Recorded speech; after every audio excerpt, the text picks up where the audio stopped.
Welcome back to my channel. In today's video, I'm going to be showing you how to make your base. And you're probably thinking, a base, you just throw photos in there. No. I'm going to be showing you how to make a good base, not just a normal, like, let's just throw photos, but like one where it's going to make the whole editing process so much smoother. So right here, I actually have all my text done. I'm gonna kind of leave that up there, not to mess with, and then I have just my splitting done. So now what I'm going to do is I'm going to listen to these lyrics, and specifically for this edit, because this is a no transition edit, and that's why I wanted to do this for my base edit, because sometimes a base can just be it. It can just be what it is. And you should do this for every edit because it makes your edit so much smoother and so much flowier, and just everybody just likes it so much better. So I'm gonna listen to these lyrics and think of scenes because I'm going to do a Glee New Directions edit. So I'm going to think of scenes, and as I think of them, I'm gonna show you what I do to kind of jot that down, figure it out. So I'm gonna put Journey, since I put for the Journey song, like changing it, I am going to click my little marker here, and I am going to just double click it actually, and then I'm going to put season 1 regionals. I'm gonna put there, and then I'm going to double click this one. This one's gonna be to season 1 moments, just so that way I remember that. And then this is going to be season 3 when they come back. And you don't have to make it this long. The only reason I'm making them those long is just because, to tell you, you don't have to do this. It's just like a nice way to kind of map it out. And I don't do this every time. I sometimes just go for it. I'm gonna first get these scenes. I'm going to note at this point, my season 2 scenes are 23.976 Twixtor. Well, I'm going to whip out my Twixtor, and I have like a ton of Twixtor presets. That's actually kind of embarrassing. Make sure my audio is off, which I just naturally did. And for this one, I am not going to layer them.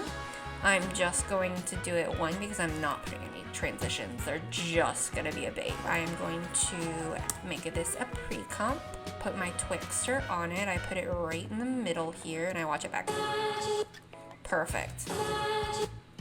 I'm actually so excited about this edit. I was a little worried about it, but I'm going to come back when I have all of these scenes imported in here and show you how to do more of the base. Now that you kind of know how to do the Twixtor, how that stuff works, then I'm going to show you how to do some flashes and some blurring effects. So I'll be right back. So we are back, and I actually left some of these empty because it's a stop in the music, so I feel like it just kind of needs its own situation. But the first thing we're going to add to all of our clips is a flash in and flash out. So I have a preset that does this, but I'm going to show you my settings. I start at -75 and -76. That's kind of weird, but whatever. And then in the middle of the clip, right where you put your Twixtor, your 5 for Twixtor, is like a 15. So it just kind of fades it in and out without having to use opacity, because when you use opacity, it disappears and it causes problems. So that's the first thing we are going to add to all of our clips. I'm going to do that real quick.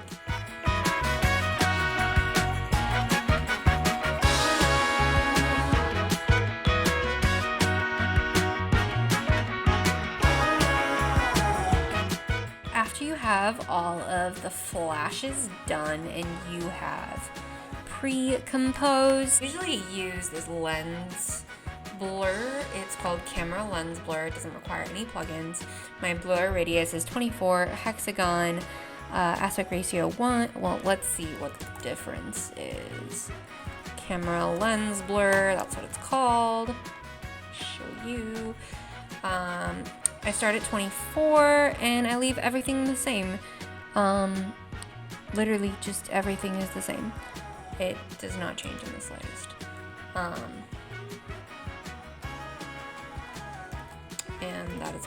that is legitimately what I use. So I'm going to add this blur to every one of my clips as well. Now that we have that situated, usually you'll want to add some sort of panning.